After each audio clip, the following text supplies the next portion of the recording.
ओम शांति। 28 अक्टूबर 2024 के ईश्वरीय महावाक्य। पहले सुनते हैं मुरली के मुख्य पॉइंट्स। बाबा ने कहा, जो कुछ होता है सब ड्रामा प्लान अनुसार ही होता है। मैं भी ड्रामा के वश हूँ। मेरे अंदर सारे झाड़ की ओरिजिनल नॉलेज है और यह नॉलेज पाकर तुम बहुत ऊंच पद पा लेते हो। यह बातें कभी भूलनी नहीं चाहिए।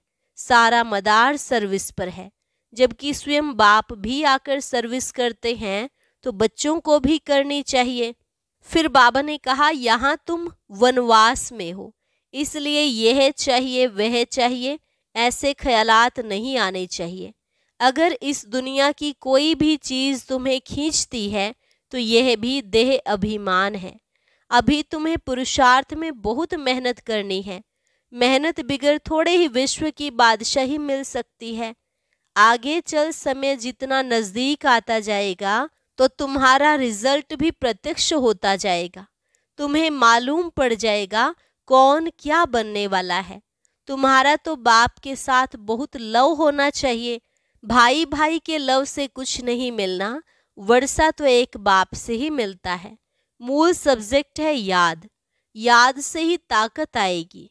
यह याद भी एक मीठी फांसी है। लास्ट में बाबा ने कहा, अभी तुम देवता बन रहे हो, इसलिए तुम्हारा दैवी स्वभाव होना चाहिए। हर एक के पार्ट को तुम्हें साक्षी हो देखना है। गृहस्थ में रहते भी एक दो के मददगार साथी होकर चलना है। कोई को तंग नहीं करना चाहिए। और अब सुनते हैं महावाक्यों को विस्तार से।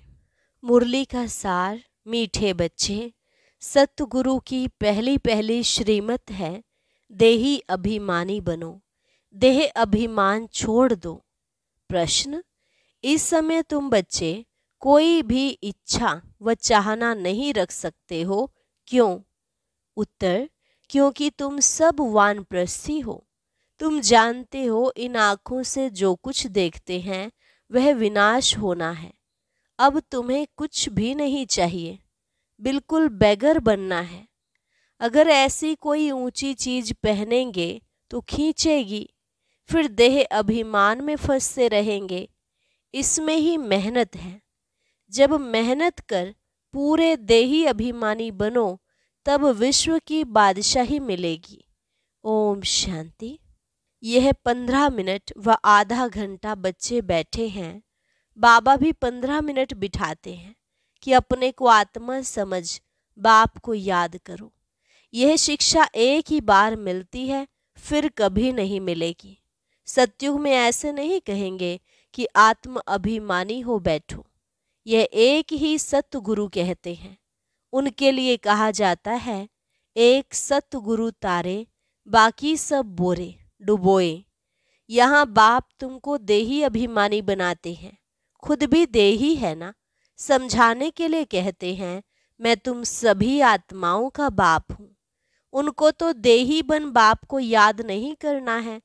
याद भी वही करेंगे जो आदि सनातन देवी देवता धर्म के भांति होंगे। भांति तो बहुत होते हैं ना, नंबरवार पुरुषार्थ अनुसार। यह बात बड़ी समझने और समझाने की है। परमपिता परमात्मा तुम सबका बाप भी है और फिर नॉलेजफुल भी है। आत्मा में ही नॉलेज रहती है ना। तुम्हारी आत्मा संस्कार ले जाती है। बाप में तो पहले से ही संस्कार है। वह बाप है, यह तो सब मानते भी हैं। फिर दूसरी उसमें खूबी है जो उसमें ओरिजिनल नॉलेज है, बीज रूप है।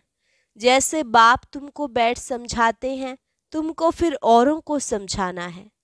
बाप मनुष्य सृष्टि का बीज रूप है। फिर वह सत्य है, चैतन्य है, नॉलेजफुल है। उनको इस सारे झाड़ की नॉलेज है और कोई को भी इस झाड़ की नॉलेज है नहीं। इनका बीज है बाप, जिसको परम पिता परमात्मा कहा जाता है। जैसे आम का झाड़ है तो उनका क्रिएटर बीज को कहेंगे ना। वह जैसे बाप हो गया, परंतु वह जड़ है। अगर चैतन्य होता तो उनको मालूम रहता ना मेरे से झाड़ सारा कैसे निकलता है, परंतु वह जड़ है। उसका बीज नीचे बोया जाता है। यह तो है चैतन्य बीज रूप, यह ऊपर रहते हैं। तुम भी मास्टर बीज रूप बनते हो। बाप से तुमको नॉलेज मिलती है, वह है ऊंच ते ऊंच। पद भी तुम ऊंच पाते हो। स्वर्ग में भी ऊंच पद चाहिए ना, यह मनुष्य नहीं समझते हैं। स्वर्ग में देवी देवताओं की राजधानी है। राजधानी में राजा रानी प्रजा गरीब साहूकार आदि ये सब कैसे बने होंगे, अभी तुम जानते हो। आदि सनातन देवी देवता धर्म की स्थापना कैसे हो रही है, कौन करते हैं? भगवान। बाप फिर कहते हैं, बच्चे जो कुछ होता है ड्रामा के प्लान अनुसार, सब ड्रामा के वश हैं। बाप भी कहते हैं, मैं ड्रामा के वश हूँ, मेरे को भी पार्ट मिला हुआ है, वही पार्ट बजाता हूँ। वह है सुप्रीम आत्मा, उनको सुप्रीम फादर कहा जाता है। और तो सबको कहा जाता है ब्रदर्स, और कोई को फादर टीचर गुरु नहीं कहा जाता है। वह सबका सुप्रीम बाप भी है, टीचर सतगुरु भी है। यह बातें भूलनी नहीं चाहिए, परंतु बच्चे भूल जाते हैं क्योंकि नंबरवार पुरुषार्थ अनुसार राजधानी स्थापन हो रही है। हर एक जैसे पुरुषार्थ करते हैं वह झट स्थूल में भी मालूम पड़ जाता है। यह बाप को याद करते हैं व नहीं, देही अभिमानी बने हैं व नहीं। यह नॉलेज में तीखा है, एक्टिविटी से समझा जाता है। बाप कोई को कुछ डायरेक्ट कहते नहीं हैं, फंक ना हो जाए, अफसोस में ना पड़ जाए कि यह बाबा ने क्या कहा और सब क्या कहेंगे। बाप बतला सकते हैं कि फलाने फलाने कैसी सर्विस करते हैं, सारा सर्विस पर मदार है। बाप भी आकर सर्विस करते हैं ना। बच्चों को ही बाप को याद करना है, याद की सब्जेक्ट ही डिफिकल्ट है। बाप योग और नॉलेज सिखाते हैं। नॉलेज तो बहुत सहज है, बाकी याद में ही फेल होते हैं। देह अभिमान आ जाता है, फिर यह चाहिए, यह अच्छी चीज चाहिए, ऐसे ऐसे ख्यालात आते हैं। बाप कहते हैं, यहाँ तो तुम वनवास में हो ना, तुमको तो अब वानप्रस्थ में जाना है, फिर कोई भी ऐसी चीज नहीं पहन सकते हैं। अगर ऐसी कोई दुनियावी चीज होगी तो खींचेगी, शरीर भी खींचेगा। घड़ी घड़ी देह अभिमान में ले आते हैं। इसमें है मेहनत। मेहनत बिगर विश्व की बादशाही थोड़े ही मिल सकती है। मेहनत भी नंबरवार पुरुषार्थ अनुसार कल्प कल्प करते आए हो, करते रहते हो, रिजल्ट प्रत्यक्ष होती जाएगी। स्कूल में भी नंबरवार ट्रांसफर होते हैं। टीचर समझ जाते हैं फलाने ने बहुत अच्छी मेहनत की है, इनको पढ़ाने का शौक है, फीलिंग आती है। उसमें तो एक क्लास से ट्रांसफ़र हो, दूसरे में फिर तीसरे में आ जाते हैं। यहाँ तो एक ही बार पढ़ना है। आगे चल जितना तुम नज़दीक आते जाएंगे उतना सब मालूम पड़ता जाएगा। यह बहुत मेहनत करनी है, जरूर ऊंच पद पाएंगे। यह तो जानते हैं कोई राजा रानी बनते हैं, कोई क्या बनते हैं, कोई क्या बनते हैं। प्रजा भी तो बहुत बनती है, सारा एक्टिविटी से मालूम पड़ता है। यह देह अभिमान में कितना रहते हैं, इनका कितना लव है बाप से। बाप के साथ ही लव चाहिए ना, भाई भाई का नहीं। भाइयों के लव से कुछ मिलता नहीं है, वर्षा सबको एक बाप से मिलना है। बाप कहते हैं, बच्चे अपने को आत्मा समझ मुझे याद करो तो तुम्हारे पाप कट जाएं। मूल बात ही यह है। याद से ताकत आएगी, दिन प्रतिदिन बैटरी बढ़ती जाएगी, ज्ञान की धारणा होती जाती है ना, तीर लगता जाता है। दिन प्रतिदिन तुम्हारी उन्नति नंबरवार पुरुषार्थ अनुसार होती रहती है। यह एक ही बाप टीचर सतगुरु है जो देही अभिमानी बनने की शिक्षा देते हैं, और कोई दे न सके। और तो सब हैं देह अभिमानी, आत्म अभिमानी की नॉलेज कोई को मिलती ही नहीं। कोई मनुष्य बाप टीचर गुरु हो न सके। हर एक अपना अपना पार्ट बजा रहे हैं। तुम साक्षी हो, देखते हो, सारा नाटक तुमको साक्षी हो देखना है, एक्ट भी करना है। बाप क्रिएटर, डायरेक्टर, एक्टर हैं। शिव बाबा आकर एक्ट करते हैं। सबका बाप है ना। बच्चे अथवा बच्चियां सबको आकर वर्षा देते हैं। एक बाप है, बाकी सब हैं आत्माएं भाई भाई। वर्षा एक बाप से ही मिलता है। इस दुनिया की तो कोई चीज बुद्धि में याद नहीं आती है। बाप कहते हैं जो कुछ देखते हो ये सब विनाशी है। अभी तो तुमको घर जाना है। वो लोग ब्रह्म को याद करते हैं, गोया घर को याद करते हैं, समझते हैं ब्रह्म में लीन हो जाएंगे। इसको कहा जाता है अज्ञान। मनुष्य मुक्ति, जीवन मुक्ति के लिए जो कुछ कहते हैं वह है रोंग। जो कुछ युक्ति रचते हैं सब है रोंग। राइट रास्ता तो एक ही बाप बतलाते हैं। बाप कहते हैं हम तुमको राजाओं का राजा बनाता हूँ ड्रामा प्लान अनुसार। कई कहते हैं हमारी बुद्धि में नहीं बैठता, बाबा हमारा मुख खोलो, कृपा करो। बाप कहते हैं इसमें बाबा को तो कुछ करने की बात ही नहीं है।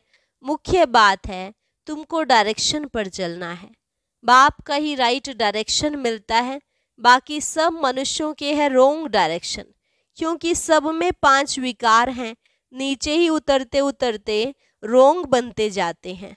क्या क्या रिद्धि सिद्धि आदि करते हैं उनमें सुख नहीं है। तुम जानते हो यह सब हैं अल्पकाल के सुख। उनको कहा जाता है कागविष्टा समान सुख। सीढ़ी के चित्र पर बहुत अच्छी रीति समझाना है और झाड़ पर भी समझाना है। कोई भी धर्म वाले को तुम दिखा सकते हो तुम्हारा धर्म स्थापन करने वाला फलाने फलाने समय पर आता है, क्राइस्ट फलाने टाइम पर आएगा। जो और धर्मों में कन्वर्ट हो गए हैं उन्हों को यह धर्म ही अच्छा लगेगा, फट निकल आएंगे।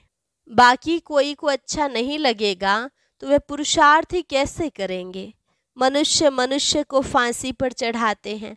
तुमको तो एक बाप की ही याद में रहना है। यह बड़ी मीठी फांसी है। आत्मा की बुद्धि का योग है बाप की तरफ। आत्मा को कहा जाता है बाप को याद करो। यह याद की फांसी है। फादर तो ऊपर रहते हैं ना। तुम जानते हो हम आत्मा हैं, हमको बाप को ही याद करना है। यह शरीर तो यहाँ ही छोड़ देना है। तुमको यह सारा ज्ञान है। तुम यहाँ बैठ क्या करते हो? वाणी से परे जाने के लिए पुरुषार्थ करते हो। बाप कहते सबको मेरे पास आना है। तो कालों का काल हो गया ना। वह काल तो एक को ले जाते हैं, वह भी काल कोई है नहीं जो ले जाता। यह तो ड्रामा में सब नोंद है। आत्मा आप ही समय पर चली जाती है। यह बाप तो सब आत्माओं को ले जाते हैं। तो अब तुम सबका बुद्धि योग है अपने घर जाने के लिए। शरीर छोड़ने को मरना कहा जाता है। शरीर खत्म हो गया, आत्मा चली गई। बाप को बुलाते भी इसलिए हैं कि बाबा आकर हमको इस सृष्टि से ले जाओ, यहाँ हमको रहना नहीं है। ड्रामा के प्लान अनुसार अब वापस जाना है। कहते हैं बाबा यहाँ अपार दुख हैं, अब यहाँ रहना नहीं है। यह बहुत छीछी दुनिया है, मरना भी जरूर है। सबकी वानप्रस्थ अवस्था है। अभी वाणी से परे जाना है। तुमको कोई काल नहीं खाएगा, तुम खुशी से जाते हो। शास्त्र आदि जो भी हैं वह सब भक्ति मार्ग के हैं। यह फिर भी होंगे। ड्रामा की यह बड़ी वंडरफुल बात है। यह टेप, यह घड़ी, जो कुछ इस समय देखते हो वह सब फिर होगा। इसमें मूंझने की कोई बात ही नहीं है। वर्ल्ड की हिस्ट्री ज्योग्राफी रिपीट का अर्थ ही है हूबहू रिपीट। अभी तुम जानते हो हम फिर से सो देवी देवता बन रहे हैं, वही फिर बनेंगे। इसमें जरा भी फर्क नहीं पड़ सकता है। यह सब समझने की बातें हैं। तुम जानते हो वह बेहद का बाप भी है, टीचर सतगुरु भी है। ऐसा कोई मनुष्य हो न सके। इनको तुम बाबा कहते हो, प्रजापिता ब्रह्मा कहते हो। यह भी कहते हैं मेरे से तुमको वर्षा नहीं मिलेगा। बापू गांधी जी भी प्रजापिता नहीं था ना। बाप कहते हैं इन बातों में तुम मूंझो मत। बोलो हम ब्रह्मा को भगवान व देवता आदि कहते ही नहीं हैं। बाप ने बताया है बहुत जन्मों के अंत में वानप्रस्थ अवस्था में मैं इनमें प्रवेश करता हूँ, सारे विश्व को पावन बनाने के लिए। झाड़ में भी दिखाओ, देखो एकदम पिछाड़ी में खड़ा है। अब तो सब तमो प्रधान जर्जरी भूत अवस्था में है ना, यह भी तमो प्रधान में खड़े हैं, वही फीचर्स है। इसमें बाप प्रवेश कर इनका नाम ब्रह्मा रखते हैं। नहीं तो तुम बताओ ब्रह्मा नाम कहाँ से आया? यह है पतित, वह है पावन। वह पावन देवता ही फिर 84 जन्म ले पतित मनुष्य बनते हैं।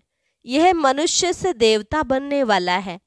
मनुष्य को देवता बनाना यह बाप का ही काम है। यह सब बड़ी वंडरफुल समझने की बातें हैं। यह वह बनते हैं सेकंड में, फिर वह 84 जन्म ले यह बनते हैं। इनमें बाप प्रवेश कर बैठ पढ़ाते हैं, तुम भी पढ़ते हो। इनका भी घराना है ना, लक्ष्मी नारायण राधे कृष्ण के मंदिर भी हैं, परंतु यह किसको भी पता नहीं है। राधे कृष्ण पहले प्रिंस प्रिंसेस हैं, जो फिर लक्ष्मी नारायण बनते हैं।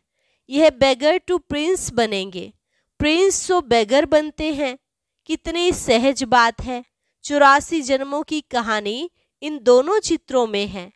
यह वह बनते हैं, युगल है, इसलिए 4 भुजा देते हैं। प्रवृत्ति मार्ग है ना, एक सतगुरु ही तुम्हें पार ले जाते हैं। बाप कितना अच्छी रीति समझाते हैं। फिर दैवी गुण भी चाहिए। स्त्री के लिए पति से पूछो व स्त्री से पति के लिए पूछो तो झट बताएगी इनमें यह खामियां हैं, इस बात में यह तंग करते हैं। या तो कहेंगे हम दोनों ठीक चलते हैं, कोई किसको तंग नहीं करते हैं, दोनों एक दो के मददगार साथी होकर चलते हैं, कोई एक दो को गिराने की कोशिश करते हैं। बाप कहते इसमें स्वभाव को अच्छी रीति बदलना पड़ता है। वह सब है आसुरी स्वभाव, देवताओं का होता ही है दैवी स्वभाव। यह सब तुम जानते हो। असुरों और देवताओं की युद्ध लगी नहीं है। पुरानी दुनिया और नई दुनिया की आपस में मिल कैसे सकते हैं?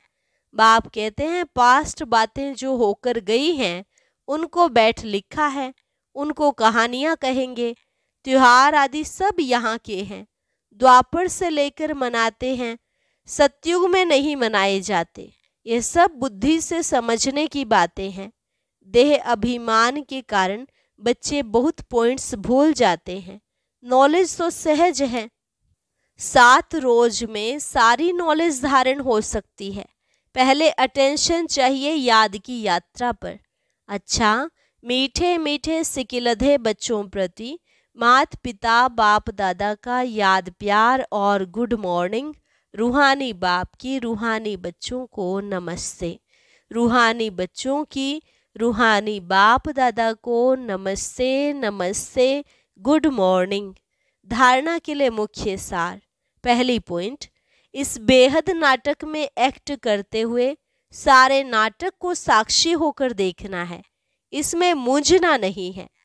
इस दुनिया की कोई भी चीज देखते हुए बुद्धि में याद न आए। अपने आसुरी स्वभाव को बदल दैवी स्वभाव धारण करना है।